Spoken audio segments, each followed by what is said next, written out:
हरे कृष्णा।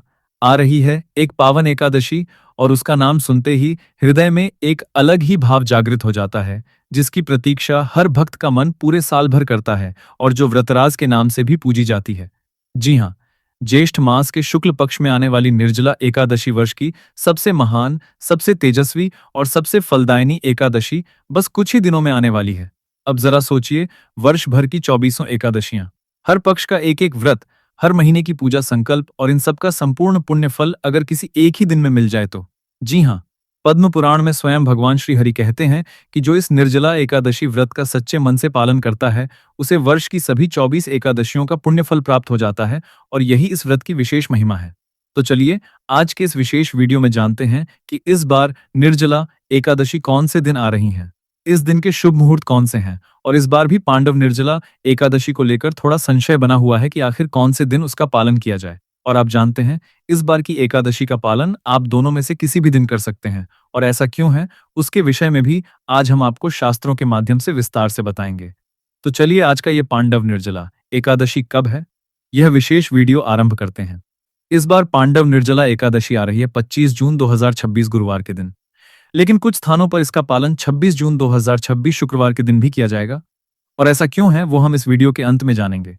तो सबसे पहले देखते हैं कि एकादशी शुरू कौन से दिन हो रही है और किस समय पर उसका आरंभ हो रहा है। तो इस बार ज्येष्ठ मास के शुक्ल पक्ष की पांडव निर्जला एकादशी तिथि का आरंभ हो जाएगा 24 जून 2026 बुधवार के दिन शाम 6:21 पर और एकादशी तिथि समाप्त होगी अगले दिन यानी 25 जून 2026 गुरुवार के दिन रात 8:09 पर। उसके बाद द्वादशी तिथि आरंभ हो जाएगी और इसीलिए इस बार अधिकतर लोग पांडव निर्जला एकादशी का व्रत 25 जून 2026 गुरुवार के दिन ही कर रहे हैं, क्योंकि इस दिन सूर्योदय के समय में एकादशी तिथि विद्यमान है। 25 जून 2026 गुरुवार के दिन पालन किए गए एकादशी व्रत का पारण समय रहेगा अगले दिन यानी कि 26 जून 2026 शुक्रवार के दिन सुबह 5:25 से लेकर 10:04 के बीच में। आइए, अब इस दिन के शुभ मुहूर्त देखते हैं। 25 जून को पांडव निर्जला एकादशी के दिन प्रातः ब्रह्म मुहूर्त का समय रहेगा सुबह 4:05 से लेकर 4:45 के बीच में। सूर्योदय होगा सुबह 5:25 पर और सूर्यास्त होगा शाम 7:23 पर। इस दिन विशेष स्वाति नक्षत्र भी बन रहा है और वह रहेगा शाम 4:29 तक। प्रातः काल में भगवान श्री कृष्ण की पूजा अर्चना करने का समय रहेगा सुबह 4:25 से लेकर 5:25 के बीच में और संध्या काल में भगवान श्री हरि की पूजा अर्चना करने का समय रहेगा शाम 7:23 से लेकर 8:23 के बीच में। इस दिन अभिजीत मुहूर्त का समय है सुबह 11:56 से लेकर 12:52 के बीच में। विजय मुहूर्त रहेगा दोपहर में 2:43 से लेकर 3:39 के बीच। इस बार विशेष रवि योग भी बन रहा है और रवि योग का विशेष समय रहेगा सुबह 5:55 से लेकर शाम 4:29 के बीच में। इस एकादशी के दिन राहु काल का समय है दोपहर में 2:09 से लेकर 3:53 के बीच में। तो इसलिए इस राहु काल के समय में अधिक से अधिक हरि नाम का जप करना चाहिए। तो ये थे 25 जून 2026 गुरुवार के दिन पांडव निर्जला एकादशी का पालन करने के लिए सारे शुभ मुहूर्त और पारण समय की जानकारी।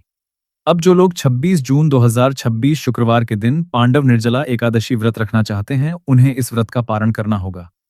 अगले दिन यानी कि 27 जून 2026 शनिवार के दिन सुबह 5:25 से लेकर 10:08 के बीच में जो लोग 26 जून शुक्रवार को पांडव निर्जला एकादशी रख रहे हैं, उनके लिए शुभ मुहूर्त इस प्रकार रहेंगे। प्रातः ब्रह्म मुहूर्त का समय रहेगा सुबह 4:05 से लेकर 4:45 के बीच में। सूर्योदय होगा सुबह 5:25 पर और सूर्यास्त होगा शाम 7:23 पर।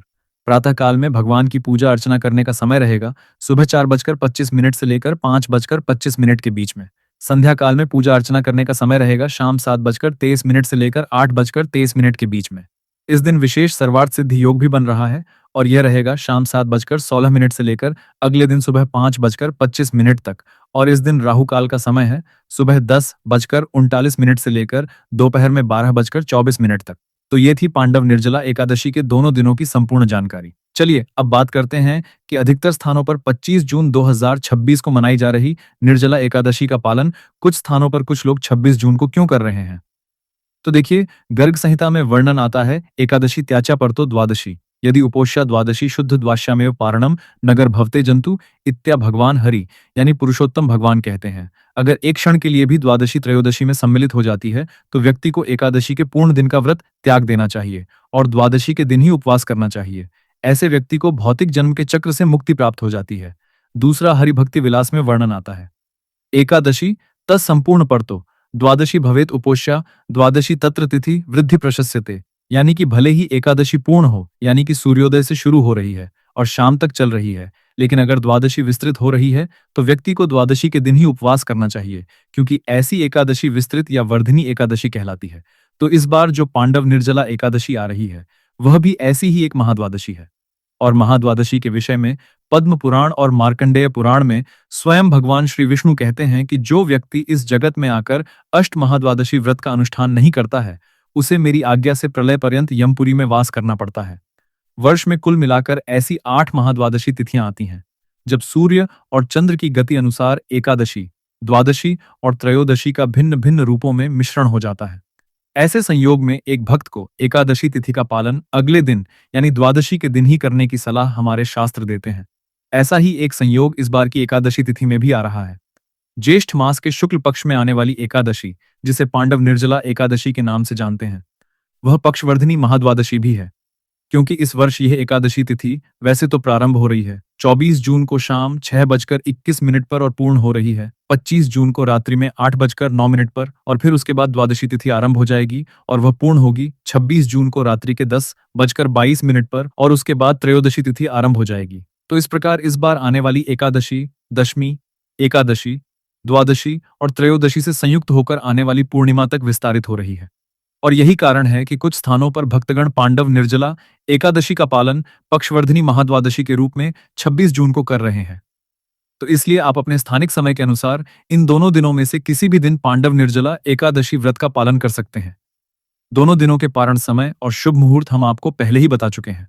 तो आशा है इस वीडियो से आपकी आने वाली निर्जला एकादशी से जुड़े संशय समाप्त हो गए होंगे और आप निश्चिंत होकर इसका पालन करने के लिए तैयार हो जाएंगे। हमने अभी अभी इस एकादशी और महाद्वादशी से जुड़ी जानकारी जो आपको दी है, वह अत्यंत महत्वपूर्ण है और यह शायद आपको कहीं नहीं मिलेगी। इसलिए इस वीडियो को अपने मित्रों और परिवारजनों में सबसे पहले जाकर शेयर कर दीजिए, जिससे कि उन्हें भी आने वाली पांडव निर्जला एकादशी की सही जानकारी और शास्त्रोक्त नियमों के अनुसार मिल सके। और अगर आप पहली बार इस चैनल पर आए हैं, तो हम आपका स्वागत करते हैं और हम आपको बता दें कि इस चैनल पर हम सिर्फ और सिर्फ हमारे वैदिक शास्त्रों और पुराणों से ली गई प्रमाणभूत जानकारी और कथाएं ही साझा करते हैं, बिना किसी मिलावट। इसलिए जाने से पहले आपके अपने चैनल उपदेश अष्टकम को सब्सक्राइब करके अवश्य जाइएगा, क्योंकि इस बार निर्जला एकादशी से जुड़ी सारी जानकारी हम आपके लिए लेकर आने वाले हैं। पांडव निर्जला एकादशी केवल हमारी शारीरिक शक्ति और संकल्प की परीक्षा नहीं लेती, वह हमारी आत्मा को अंदर से झकझोर देती हैं, हमें उस परम सत्य के साथ जोड़ती हैं जो हम सांसारिक भागदौड़ में भूल जाते हैं। जेठ की तपती धूप में जल की एक बूंद भी ग्रहण किए बिना केवल भगवान श्री कृष्ण के चरणों में समर्पित होकर जब कोई भक्त यह व्रत पूर्ण करता है, तो वह अनुभव शब्दों में नहीं बांधा जा सकता। वह एक आध्यात्मिक जागृति होती है, एक दिव्य स्पर्श होता है, और उसी का अनुभव हम करने जा रहे हैं बस कुछ ही दिनों में। तो तैयार हो जाइए उस दिव्य अनुभव और विशेष कृपा को प्राप्त करने के लिए। तो प्रिय भक्तों, आपको ये पावन वीडियो कैसा लगा, हमें कमेंट में जरूर बताएं। अगर आप महादेव के सच्चे भक्त हैं, अगर आपके हृदय में भोलेनाथ के प्रति अटूट श्रद्धा और प्रेम है, अगर आप चाहते हैं कि महादेव की कृपा आपके जीवन में सदा बनी रहे, आपके घर में सुख, शांति और समृद्धि का वास हो, और आप सच्चे मन से महादेव को प्रसन्न करना चाहते हैं, तो अभी इसी क्षण वीडियो को लाइक करें, हमारे YouTube चैनल को सब्सक्राइब करें और कमेंट बॉक्स में पूरे विश्वास और भक्ति के साथ लिखें, हर हर महादेव। धन्यवाद।